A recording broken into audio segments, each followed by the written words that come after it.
कृष्णाय वासुदेवाय देवकीनंदनाय च नंदगोपकुमाराय गोविंदाय नमो नमः। भगवान राधा गोविंद के चरणार बिंदु में साष्टांग दंडवत प्रणाम करता हुआ आज सोमवती अमावस्या के बारे में कुछ जानकारी लेते हैं, क्योंकि आगामी 8 अप्रैल को सोमवती अमावस्या आ रही है। तो इस रोज़ क्या करना चाहिए, क्या नहीं करना चाहिए और क्यों करना चाहिए, ये जानकारी होनी चाहिए। सोमवती अमावस्या को अपने भारतीय सनातन के अंदर बहुत बड़ा पर्व के रूप में माना गया है। ये दिन जो है बड़ा कल्याणकारी दिन कहा गया है। वैसे तो सोमवार के दिन अमावस्या होती है तो उसको सोमवती अमावस्या या सोमवारी अमावस्या के नाम से जाना जाता है। उसी प्रकार कुछ तिथियाँ ऐसी होती है जो एक बार विशेष के साथ संयोग हो जाने के कारण बड़ा लाभ देने वाली और अक्षय फल देने वाली बन जाती है। जैसे सोमवार को अमावस्या हो, या सप्तमी को रविवार हो, या चतुर्थी को मंगलवार हो, या अष्टमी को बुधवार हो। अगर ऐसा संयोग बन जाता है, इन तिथियों के साथ ये वार आ जाते हैं, तो ये सूर्य ग्रहण के समान ही फल देने वाली तिथियां हो जाती है, दिन हो जाते हैं। इन रोज किया हुआ कोई भी दान, पुण्य, जप, तप, यज्ञ वो अक्षय फल देने वाला हो जाता है। तो आगामी अमावस्या के सोमवती अमावस्या जो आने जा रही है, किन लोगों को क्या करना चाहिए। विशेष रूप से जो सुहागिन स्त्रियां हैं या जिनके पति बीमार हैं, या उनको ऐसा महसूस हो रहा है कि कहीं हमारा सुहाग उजड़ तो नहीं जाएगा, कहीं हमें वैधव्य प्राप्त तो नहीं हो जाएगा, ऐसी पीड़ा से कोई महिला गुजर रही हो, या जिस कन्या का विवाह नहीं हो रहा हो, विवाह में विलंब हो रहा हो, या किसी बालिका के वैधव्य योग हो, तो इन लोगों को तो सोमवती अमावस्या का व्रत भी करना चाहिए और पीपल के वृक्ष के नीचे जा कर के गरुड़ारूढ़ भगवान विष्णु की मूर्ति लेकर के, मूर्ति आप मिट्टी की भी बना सकते हो, धातु की भी मूर्ति ले सकते हो।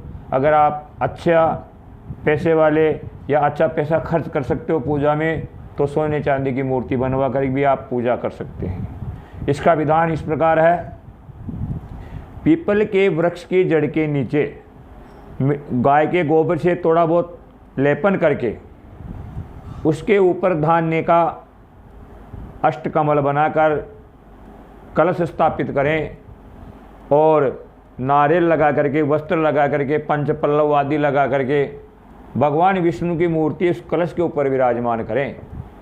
और यथा उपलब्ध चार, यानी जो सामग्री आपके पास उपलब्ध हो उसी ही सामग्री से आप भगवान नारायण की पूजा करें, भोग लगावें, फल चढ़ावें और विशेष रूप से तुलसी का प्रयोग ज़रूर करें।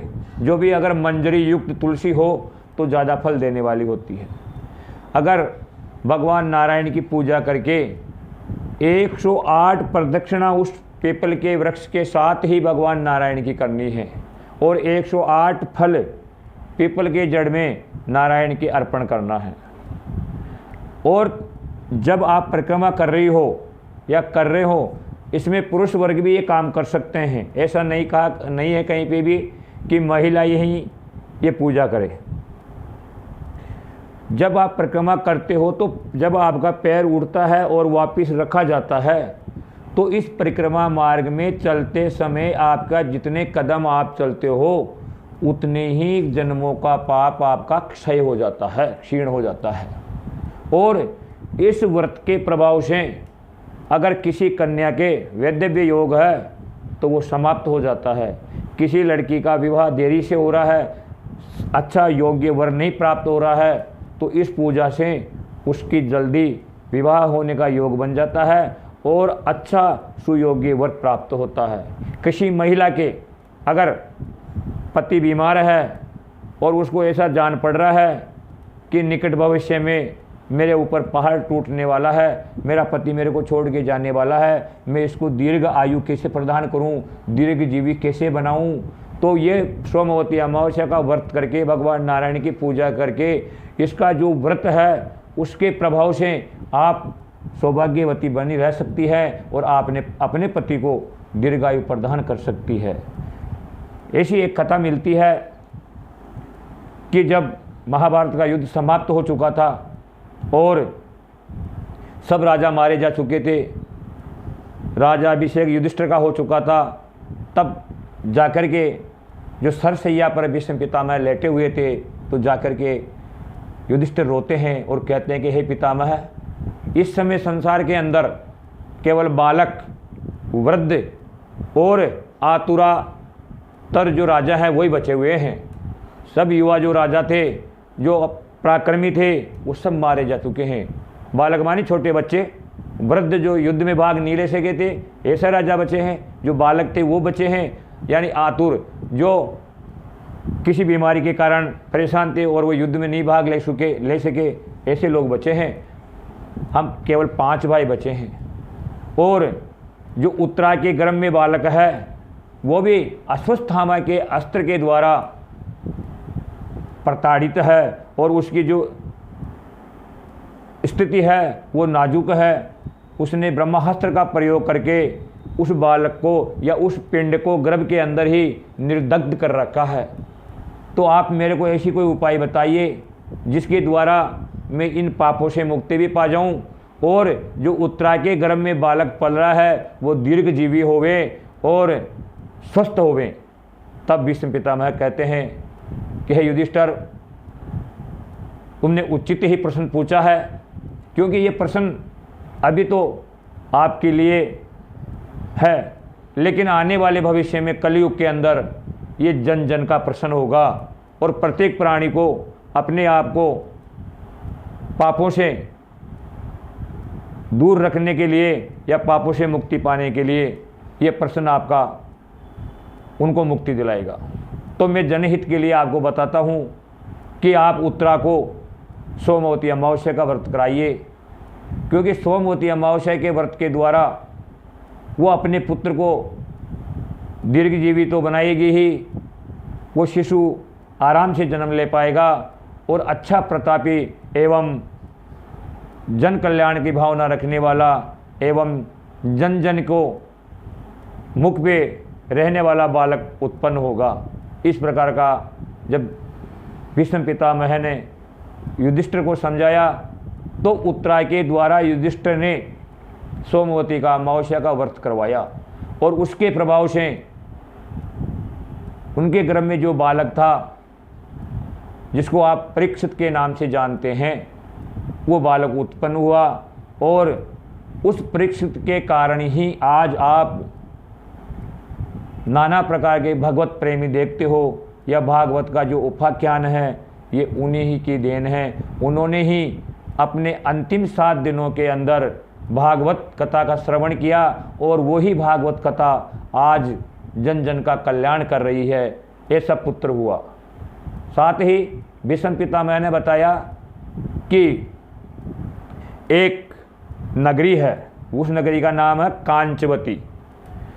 ये नगरी उसी समान है जिस प्रकार कुबेर की अलकापुरी है और देवराज इंद्र की अमरावती है और अग्नि की तेजोवती है।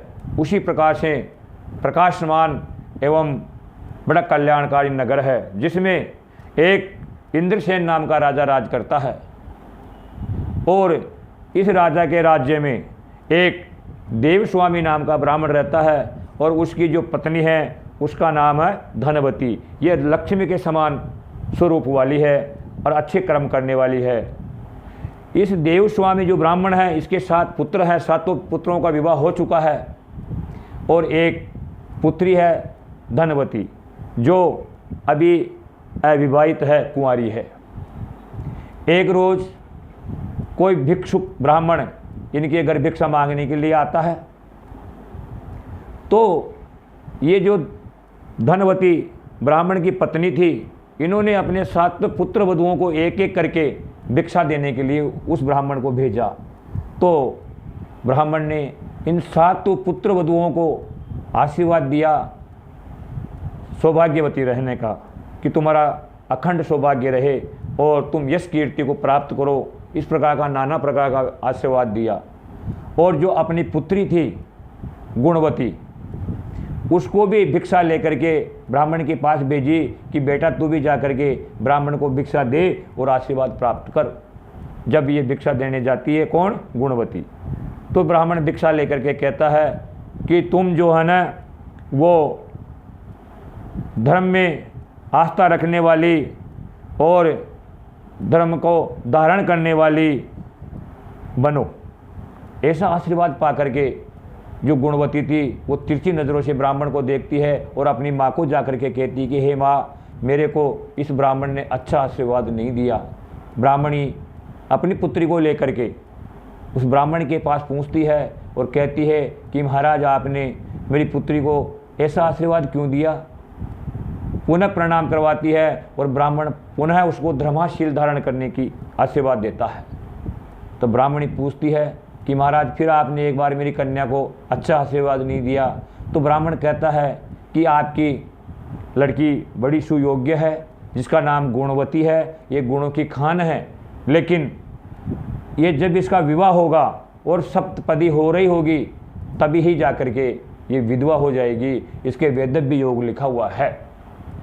इस प्रकार की जानकारी पा करके जो ब्राह्मणी थी वो बड़ी दुखी हुई और उस ब्राह्मण के चरणों में गिर गई और प्रार्थना करने लगी कि हे ब्राह्मण देव, मेरे को कोई आप ऐसी कथा बताइए या ऐसी कोई पूजा बताइए या ऐसा कोई उपाय बताइए जिसके द्वारा मैं मेरी पुत्री को सौभाग्यवती बना सकूं और इसका जीवन में जो संकट आने वाला है उसको दूर कर सकूं। नाना प्रकार की याचना करने पर, प्रणाम करने पर ब्राह्मण प्रसन्न हुआ और उस ब्राह्मण से कहता है कि यहाँ से 100 योजन दूर जा कर के समुद्र के मध्य में एक श्रृंगल द्वीप नाम का द्वीप है और वहाँ पे एक सोमा नाम की धोबिन रहती है। अगर उस धोबिन को आप यहाँ अपने घर लेकर के आती हो और उसका सानिध्य प्राप्त करती हो तो आपकी पुत्री जो है वो सौभाग्यवती हो जाएगी उसके आशीर्वाद से। ब्राह्मणी अपने घर जा कर के जो 7 पुत्र थे उनको जा कर के कहती है कि तुम्हारी बहन जो है गुणवती, इसके वेदव्य योग है, अतः तुम वहाँ सिंगल द्वीप जा कर के मेरी पुत्री को साथ में ले जाओ और इसको अखंड सौभाग्य का आशीर्वाद दिलाओ सोमा नाम की धोबिन को यहाँ ला करके। जब 7 पुत्रों ने मना कर दिया कि हे माँ, तू अपनी पुत्री के अंदर बहुत मोह रखती है और हम लोगों को इस कारण वहाँ भेजना चाहती हो इतनी दूर, वहाँ जा कर के हम वापस भी आ पाएंगे कि नहीं आ पाएंगे। जब 7 पुत्रों ने मना कर दिया तो जो उसका पति था वेद स्वामी, वो कहता है कि मैं 7 पुत्रों का पिता होकर के भी अपुत्र ही हूँ, क्योंकि आज इन 7 में से कोई भी मेरा काम करने लायक नहीं है, अतः मैं ही जा कर के मेरी पुत्री को साथ ले जाऊँगा और सिंगल द्वीप जा कर के मेरी पुत्री को शुभ आशीर्वाद प्रदान कराऊँगा। जब पिता तैयार हो जाता है तो पिता के तैयार हो जाने पर जो छोटा छोटा पुत्र था शिव स्वामी, वो अपने पिता को प्रणाम करता है और कहता है कि पिताश्री, आपको दुखी नहीं होना चाहिए, मैं जाऊंगा बहन को साथ में लेकर के और मैं अवश्य ही सोमा नाम की धोबिन को यहाँ लेकर के आऊँगा। इस प्रकार प्रण करके दोनों भाई और बहन निकलते हैं और कुछ दिनों तक पैदल चल करके समुद्र के किनारे पर जा कर के रुक जाते हैं। सोचते हैं कि इतना अथाह सागर है और इस समुद्र के मध्य जाकर के सिंगल द्वीप है, वहाँ कैसे जाएंगे। इस प्रकार विचार कर रहे थे और पास में उन्होंने देखा एक न्योग्रोध नाम का वृक्ष, यानी वट वृक्ष, वो दिखाई दिया। वहाँ जा कर के बैठ जाते हैं और सारे दिन भूखे बैठे बैठे दिन को व्यतीत करते हैं। उस पेड़ की कोटर में ऊपर गिद्ध के 2 बच्चे रहते थे और वो देख रहे थे, सुबह से शाम हो गया, ये प्राणी कौन है, कहाँ से आए हैं और ये भूखे ही बैठे हैं। जब शाम को गिद्ध उनको भोजन कराने के लिए वहाँ आया तो वो अपने गिद्ध से कहते हैं, अपने पिता से, कि हम भोजन नहीं करेंगे, ये 2 प्राणी जो नीचे बैठे हुए सुबह से भूखे हैं, पहले आप इनको भोजन कराइए, बाद में हम भोजन करेंगे। जब गिद्ध के बच्चों ने अपने पिता गिद्ध से इस प्रकार की भाषा कही, तब गिद्ध उन भाई और बहन के पास आता है और पूछता है कि तुम कहाँ से आए हो, आपका क्या प्रयोजन है यहाँ आने का। तो बताते हैं कि हम सिंगल द्वीप जाना चाहते हैं और जो सोमा नाम की धोबिन है उसका सानिध्य प्राप्त करना चाहते हैं। गिद्ध आश्वासन देता है कि आप भोजन करिए, मैं जल्दी ही आपको सोमा नाम की धोबिन के घर पहुंचा दूंगा। उसने अपनी पीठ पर उन दोनों को बिठाया और समुद्र के मध्य जो सिंगल द्वीप था वहाँ ले जा करके उनको उतारता है और धोबिन का घर बताता है कि यह सोमा नाम की धोबिन का घर है। इन दोनों भाई बहन ने सुबह प्रातःकाल रोजाना ब्रह्म मुहूर्त में उठ करके जग करके सोच आदि क्रियाओं से निवृत्त होकर के, स्नान ध्यान आदि से निवृत्त होकर के रोजाना उस धोबिन का गाय के गोबर से आंगन को लीपते और झाड़ू लगाते। ऐसा करते करते इनको साल व्यतीत हो गया। एक दिन धोबिन पूछती है अपने पुत्रों से, अपनी पुत्र वधुओं से, कि ये रोजाना गाय के गोबर से यहाँ कौन लीपता है, इस आंगन को कौन संवार रहा है ये। तो वो मना करते हैं कि हम तो ऐसा नहीं कर रहे हैं, पता नहीं कौन करता है। एक दिन धोबिन छुप के देखती है तो ब्राह्मण बालक और वो बहन उसकी जो दोनों हैं वो उनको देख करके वो धोबिन कहती है कि आप ही लोग ये अच्छा नहीं कर रहे हो, मैं एक धोबिन हूँ जात से और आप ब्राह्मण बालक बालिका हो, आप मेरे को नरक में जाने का कारण उत्पन्न कर रहे हो, ये अच्छा नहीं है, आज के बाद आप ऐसा नहीं करोगे। और आप यहाँ क्यों आए हो? जब शिव स्वामी ने बताया कि मेरी बहन के वैधव्य योग है, आप हमारे घर चलो और घर जा कर के आपके सानिध्य में हम इसका विवाह करना चाहते हैं, अतः इसका वैधव्य दूर हो जाए। सोमा नाम की जो धोबिन थी वो तैयार हो गई और अपने घर वालों से कहती है कि मैं इन भाई बहन के साथ इनके नगर को जा रही हूँ, अगर मेरे पीछे से घर में कोई व्यक्ति मर जाता है तो उसका दाग संस्कार मत करना मेरे को आए बगैर, चाहे कोई कुछ भी कहे। ऐसा कह करके वो अपनी योग शक्ति से दोनों भाई बहन को लेकर के कांचन नगर को पहुँचती है और वहाँ जा कर के जो शिव स्वामी जो उसका भाई था वो पास में ही किसी नगर से एक सुयोग्य ब्राह्मण बालक को लेकर के आता है और अपनी बहन का विवाह संपन्न करवाने के लिए बारात लेकर के बुलाता है। और धोबिन की मौजूदगी में जब उस कन्या का विवाह हो रहा था गुणवती का, तो जो ही सप्तपदी हुई और उसका पति फेरों के अंदर ही मर गया। ऐसी स्थिति देख करके सारे घर वाले रोने लगे, विलाप करने लगे। लेकिन जो सोमा नाम की धोबिन थी उसने अपने सोमवती अमावस्या का इतने व्रत कर रखा था, उसने जो उन सोमवती अमावस्या के फल संकल्प करके उस बालिका को देती है गुणवती को, और उस संकल्प के कारण उसके फल स्वरूप वो जो उसका पति था रुद्रश्रवा वो जीवित हो जाता है और उन दोनों का विवाह संपन्न करके वो कहती है कि अब मेरे को मेरे नगर को जाना है। जब वो जाती है तो वहाँ जा कर के अपने घर में देखती है कि उसका खुद का जवाई, उसका बड़ा लड़का एवं उसका पति वहाँ मरे हुए मिलते हैं उसको। तो उसने दूसरे रोज जो सोमवती अमावस्या थी, पीपल के वृक्ष के नीचे जा कर के सोमवती अमावस्या का व्रत किया, पूजन किया और करके उस सोमवती अमावस्या का फल अपने पति, दामाद एवं ज्येष्ठ पुत्र को दिया और वो तीनों जीवित हो गए। इस प्रकार इस सोमवती व्रत की कथा है, यानी कि जो इस व्रत को करता है, सुनता है एवं नियम संयम से पालन करता है तो निश्चित ही उसके घर में कभी किसी प्रकार की विघ्न बाधा यानी उत्पन्न नहीं होती है। जय श्री राधे, जय श्री कृष्णा।